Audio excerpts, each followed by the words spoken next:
Good evening, writers, and thank you for joining us for another uh, week of our Writers Salon. As a reminder, we meet Mondays at 6:30 p.m. on Max UC. You can register for the meeting ID and password on Rehoboth Beach Library's calendar on our website. The link for the November calendar is below. And Writer's Salon is just a time to write, share our frustrations, our successes, and get some words on the page too. So, hoping to start off the week right. So this week's warm-up prompt is you're writing this from your character's viewpoint. And as with our previous weeks, this is one of the 50 questions on Ginny D's character development kind of questionnaire for building good tabletop characters, background information for characters. But it is also good, I have found, for figuring out your characters that you are writing. So we are going to write for 5 minutes on what's something you are naturally good at. So from your mindset of your character, what is your character good at? What do you want? Is this something that's going to move the story forward, or is it going to be an obstacle for them to overcome? Or is it something that's going to challenge them in the story? So I'm going to give you 5 minutes to write through our YouTube channel at a later date. I would suggest pausing this video and setting your own timer for 5 minutes.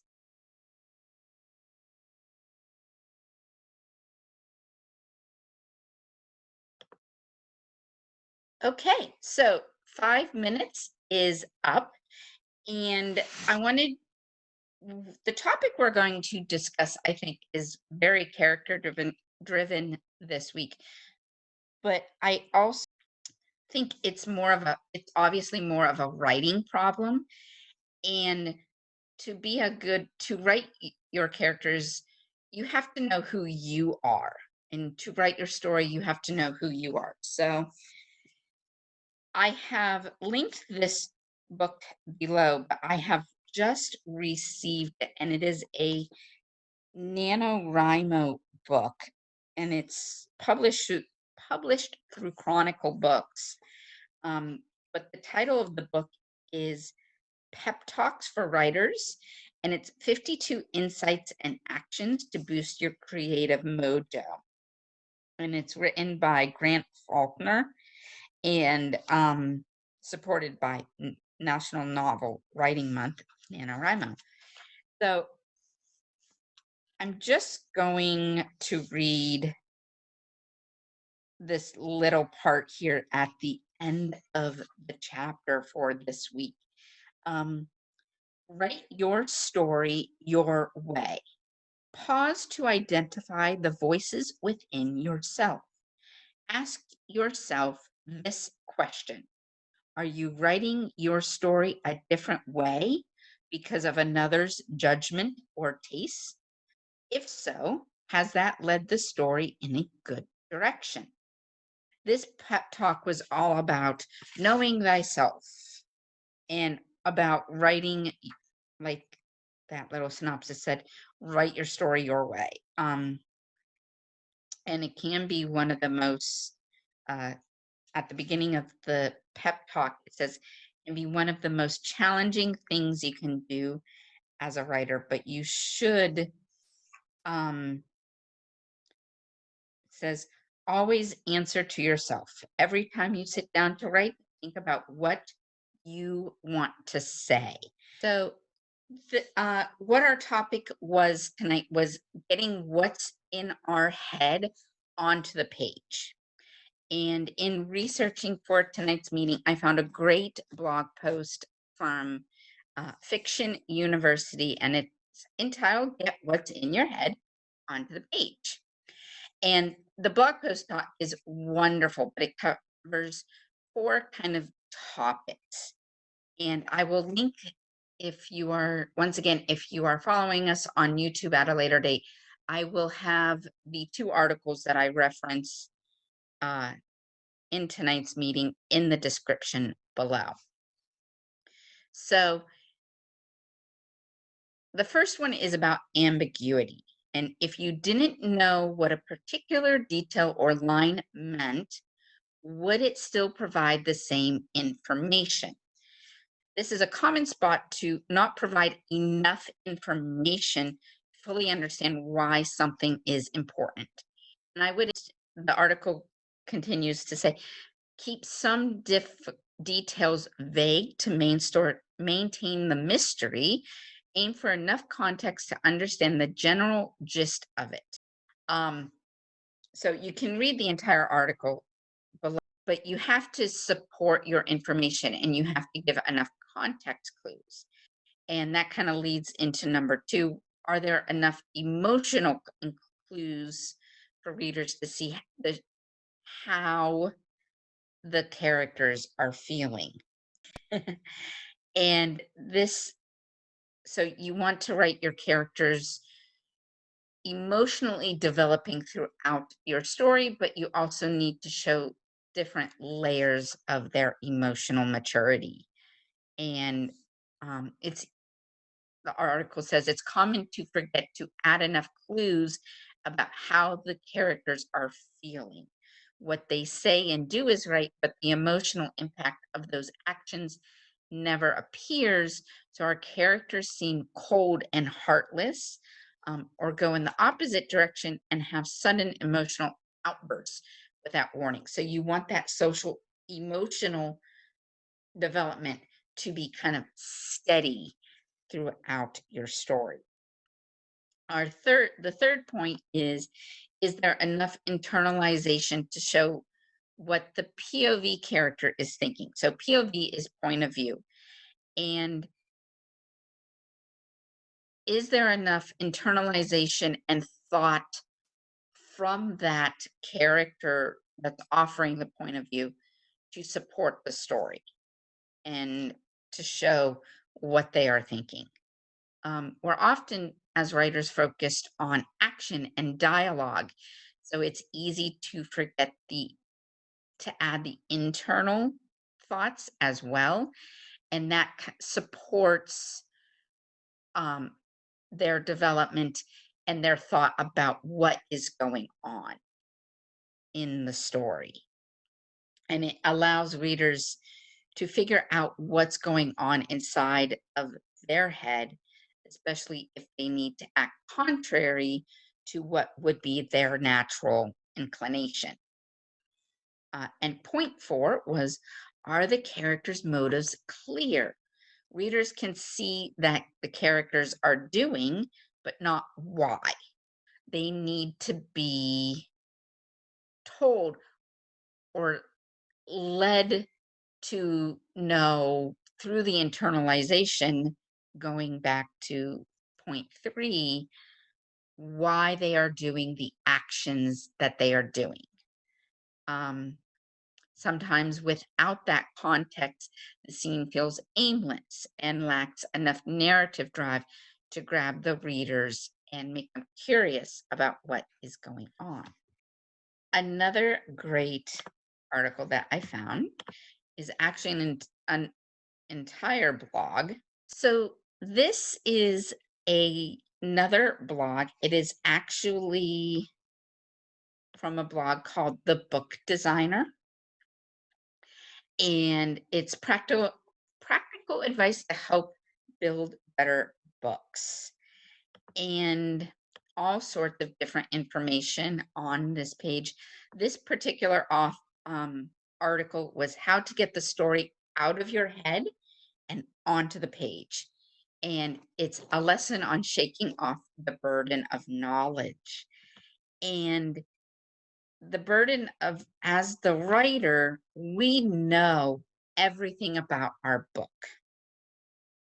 And the article states that the psychologists refer to the phenomenon of not being able to unknow things as the curse of knowledge. We have to explain this, and this is a big problem for writers because we have to write and explain things like we do not know what's coming.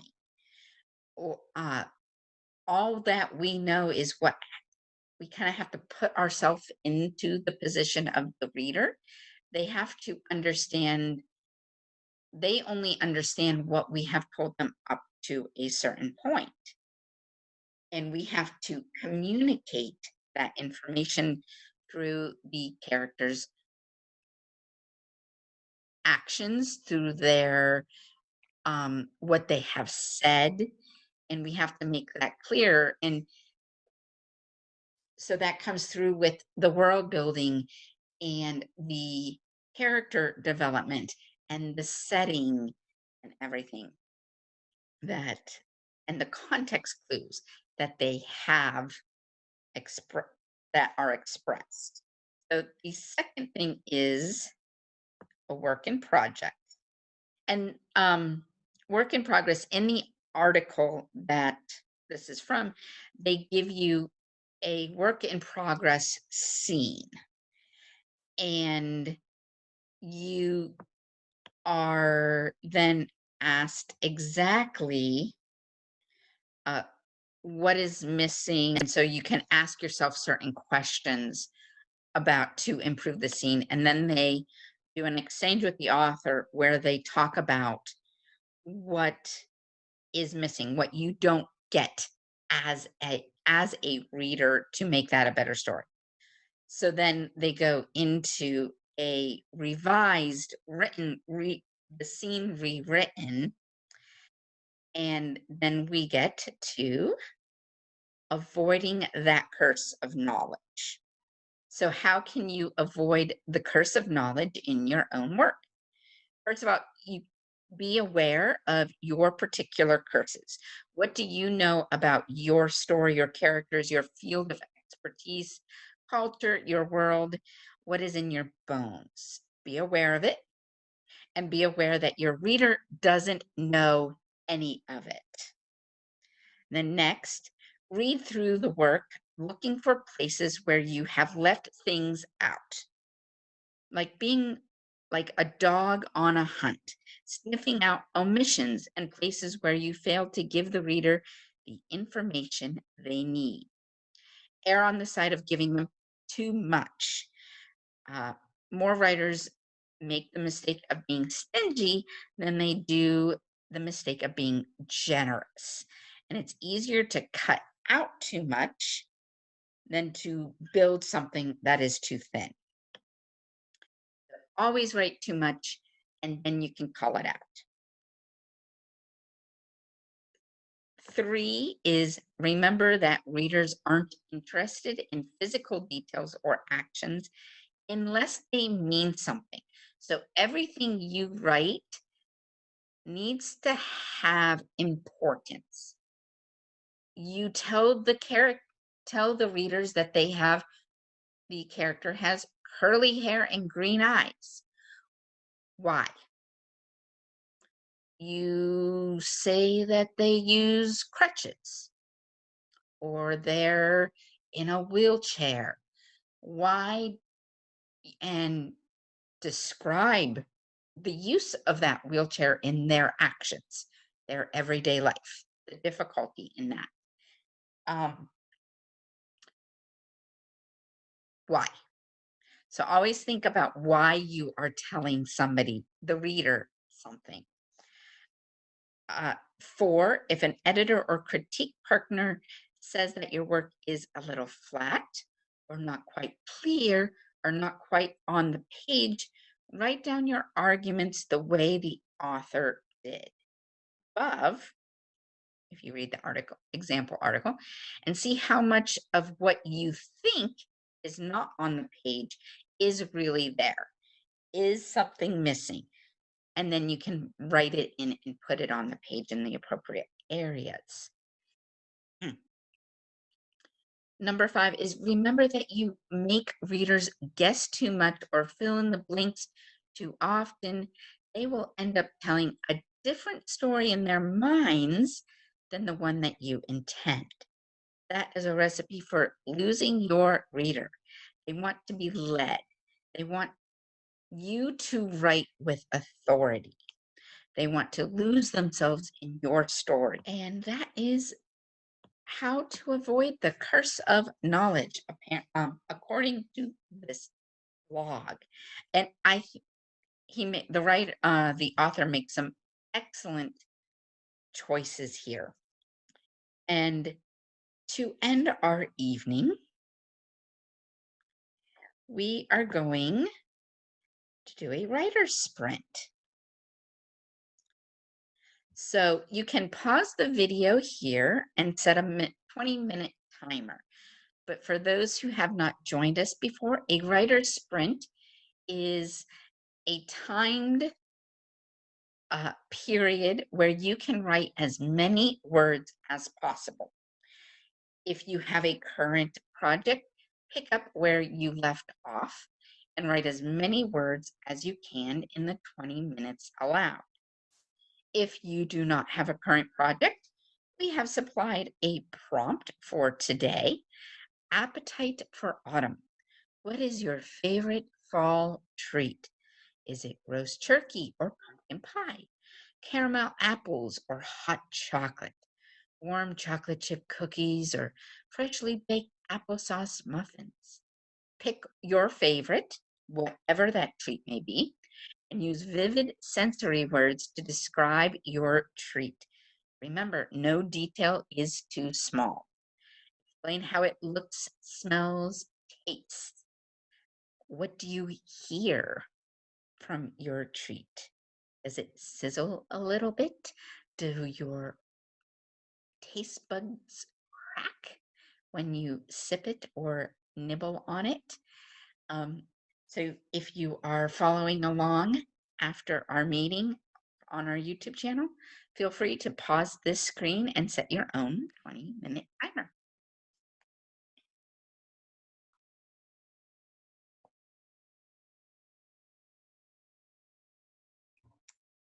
And thank you for joining us this evening.